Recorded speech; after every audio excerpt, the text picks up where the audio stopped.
General معین صاحب، جو آج کی یہ سٹیٹمنٹ کا جملہ ہے، آپ سے چاہوں گا اس کی ذرا زیادہ بہتر وضاحت بھی فرما دیں، اور اس کے لیے کرنا کیا چاہیے اس کے اوپر بھی روشنی ڈالیں، کیونکہ ہمارے پاس لامحدود وسائل تو ہے نہیں، لمیٹڈ ریسورسز ہے، ڈیولپنگ کنٹری ہے، تو اس کو انہی وسائل کے اندر بیٹھ کے وہ سیلف ریلائنٹ کون سا پروسیس ہوگا جس کو لے کر ہم آگے بڑھیں گے۔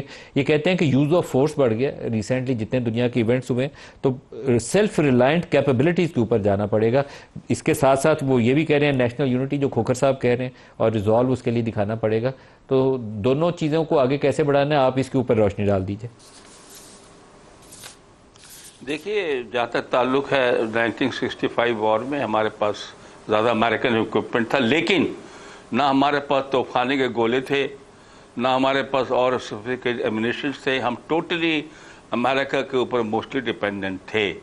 لیکن اس کے بعد یہ ریئلائزیشن پیدا ہوئی کہ ہم کو اپنی کیپیبلٹی خود بڑھانی چاہیے، اور اس کے بعد پروسیس شروع ہوا۔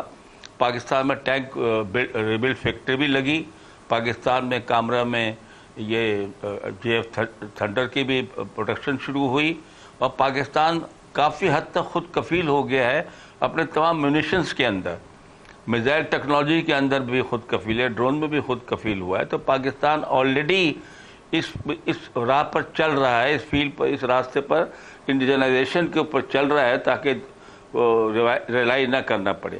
دوسری بات جو ہم کہتے ہیں نا کہ یوز آف فورس ہے، تو اس دنیا میں وتیرہ بن گیا ہے، اور یہ اس میں کوئی شک کی بات نہیں ہے۔ لیبیا، عراق اور سیریا کتنے ممالک تباہ کر دیے گئے فورس کے ذریعے سے، خواہ بغیر کسی وجہ کے۔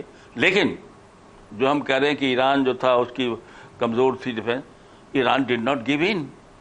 وہ اسرائیل کے سامنے بھی کھڑا ہوا، اور وہ امریکہ کے سامنے بھی ڈٹ کے کھڑا ہوا، ان کی بات نہیں سنی اس نے۔ اور دوسرا یہ ہم جو کہتے ہیں نا کہ ایئر فورس نہ ہو، ایئر ڈیفنس نہ ہو تو جی کیا ہوگا، فلانا ہوگا۔ افغانستان کے پاس کون سی ایئر فورس تھی، کون سے ان کے پاس ہتھیار تھے، کون سے انڈیجنس انڈسٹری تھی؟ 2 سپر پاورز کو وہاں سے بھگایا ہے۔ دنیا کے سب سے زیادہ خطرناک امونیشن ان کے اوپر استعمال ہوئے، سب سے بڑا بام تورو بورے میں ڈراپ کیا گیا۔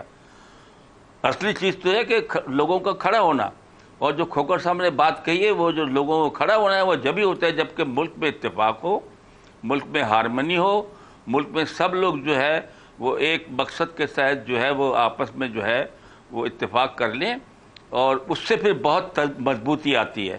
باقی پاکستان نے جنریشن جنرل معین صاحب، آپ یہ بات بالکل صحیح کہہ رہے ہیں، لیکن یہ جو یونٹی ہے ملک کے اندر، اس کی یہ 6-7 مئی کی رات کو تو تھوڑی سی خوشبو آنی شروع ہوئی تھی کہ پوری قوم اکٹھی ہو گئی ہے، کوئی دوسری آواز ہی نہیں تھی، ایک ہی آواز تھی سب کے اندر۔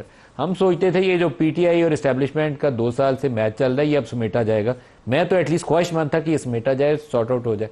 ابھی پھر وہیں کھڑا ہے، ابھی دوبارہ پروٹیسٹ کی کال آنی ہے۔ کیوں یہ دونوں قریب نہیں آ سکتے، آپس میں بات نہیں کر سکتے؟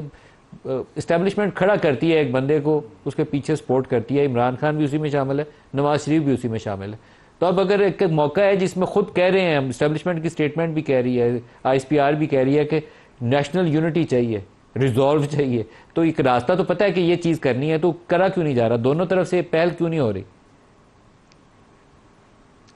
بس جی ہاں، یہ سیاسی لوگ کہہ رہے ہیں کہ یہ سیاسی ڈائلاگ کے ذریعے سے مسئلہ حل ہوگا، اور عمران خان صاحب کو جو اصرار ہے کہ میں اسٹیبلشمنٹ سے مذاکرات کروں گا، تو ان کا یہ خیال ہے کہ مسئلے کا حل وہاں سے نہیں نکلے گا، لیکن اسٹیبلشمنٹ کا بھی بیچ میں امپائر بن کے بیٹھنا یا واٹ ایور، اور ساتھ ساتھ پولیٹیکل فورسز کا آپس میں ڈائلاگ کرنا، اور یہ سب کو ہو کہ ہم ہارمنی کی طرف بڑھیں، ہم گیو اینڈ ٹیک کریں، ملک از ویری امپورٹنٹ، اور اپنے چھوٹے چھوٹے ڈفرینس کو سنک کر کے جو حالات دنیا میں پیدا ہو رہے ہیں، ہم ہارمنی پولیٹیکل پیدا کریں، اپنی طاقت آپس میں لڑنے میں ضائع نہ کریں۔